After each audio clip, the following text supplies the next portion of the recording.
বুঝাচ্ছি না, দুনিয়াবি যত ব্যস্ততা এগুলোকে কমায় রমাজানের জন্য প্রিপারেশন নিতে হবে। আল্লাহ পাক আমাদেরকে সবাইকে রমাদানের জন্য প্রিপারেশন নেওয়ার তৌফিক দান করেন।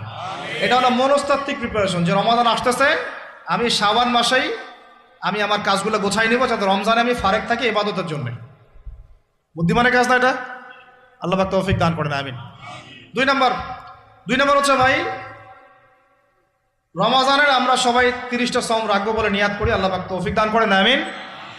কিন্তু এখানে একটা কথা, 2 নম্বরটা হচ্ছে রোজা রাখার মতো রোজা রাখতে হবে। কি বললাম বলেন? রোজা রাখার মতো রাখতে হবে। এটা কেন বললাম, কেন বললেন ভাই? উত্তর দিচ্ছিস। উপোস থাকা, না খেয়ে থাকা আর সওম রাখা এক জিনিস নয়।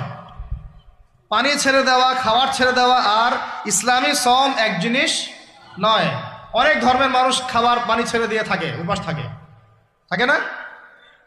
হাদিসের মধ্যে